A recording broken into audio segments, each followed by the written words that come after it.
Welcome back. Chef Anthony Fisher is joining us in Studio K this morning, and I'm really excited because we're making a soup recipe that's like perfect for this type of weather. Oh yes, this stuff is absolutely wonderful.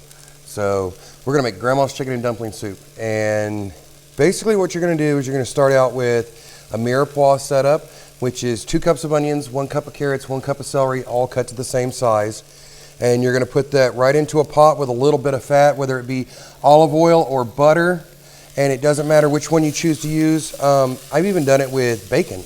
Oh. So it adds a nice little extra to it.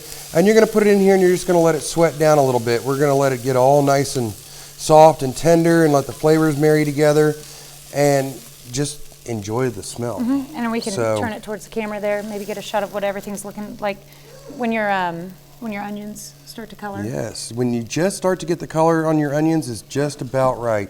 So we're gonna keep it moving just a little bit. And I love the carrots in here, little firm, but not mushy. And the celery and the onions, they hold just enough of the body on them. If you cut them, split your celery stalk and then cut them real small. Okay. That way you don't end up with a giant piece, because remember, you want a little bit of everything to finish on your spoon when you go to eat. Yeah. And depending upon what size spoon, I use a really large spoon, but most people, they like a regular soup spoon. Okay. So we're gonna have this all going together and kind of marrying up. And I have some chicken stock over here. We have stuff to make our roux. And if you remember from last week, when we made the sauce for the gravy, butter and flour 1-to-1 by weight. Okay.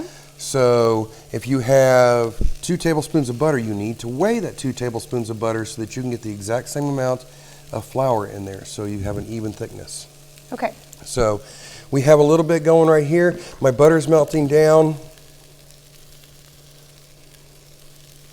This one's for this one up here? Okay. That one's for the butter, yeah. There we go. A little more high tech than mine at school, so. This is coming. We were joking about how old our lovely cooktop is, and I don't know. It's been here longer than me, and I've been here 16 years. Well, that's a good thing. It's still working, yeah. So, and this is exactly when we do soups, stocks, and sauces at school, students learn to make a stock. Then they start learning about soup, and this is the soup, with the exception that I don't provide the chicken for them.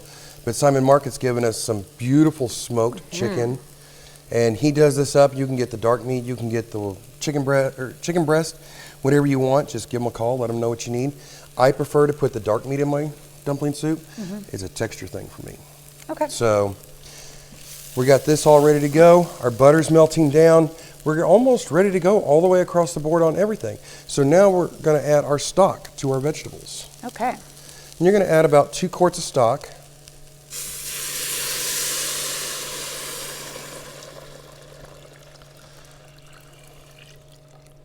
Do you make your own stock, or do you? I do.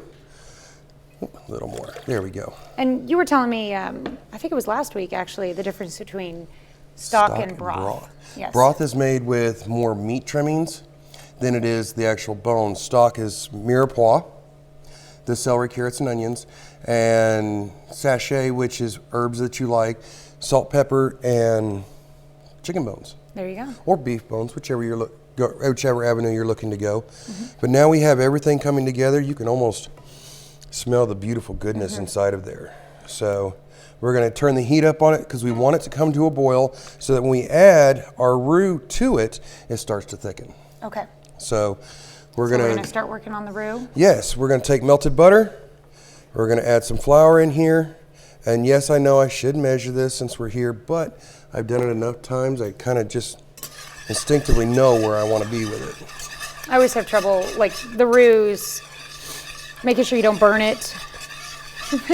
And there are 3 stages of roux. There's a white roux, there's a blonde roux, and then there's a chocolate roux or dark roux. And just all kind of depending upon what you want to do. If you're making gumbo, then you want a really deep, rich chocolate roux. Okay. Just turn the heat down and go slow. Okay. So I have my roux. I'm going to add just a touch more flour so I get a nice thicken. I want it a little bit starchy. And you kind of want to heat it till you get the flavor of the flour out of it. And you'll see as it comes together, you'll know when that flour flavor is gone because it's very incorporated inside. And as you can see, it just looks so good. Yeah, it does. So we're gonna mix this up. It's heating Doesn't up. look like a lot of quantity of roux. It doesn't take very much. Okay. It's like cornstarch and water to thicken, but you get a little bit more flavor this way because you're adding fat into it instead of just starch. Okay. So we have a little bit of bubbling coming. We're watching our bubbles on here. We'll actually put the lid right on. We're trying to get this to boil as well. Yes, we're bringing that right on up to a boil. Good mix on here. And it's ready to go on that one. And we're gonna look inside of our pot. It's almost to a boil. All right. So if you wanna go ahead and go to break, while we're at break, the noodles that one thing you wanna remember about this, never cook your noodles in your soup. Always pre-cook your noodles. Really? They take salt, they take broth and such out of your soup base, so you have less. Plus, they'll make your soup really cloudy. Okay. So, and we're using a homemade dumpling noodle. You can buy them frozen, you can make them at home, which we'll do one day for you here. Yay.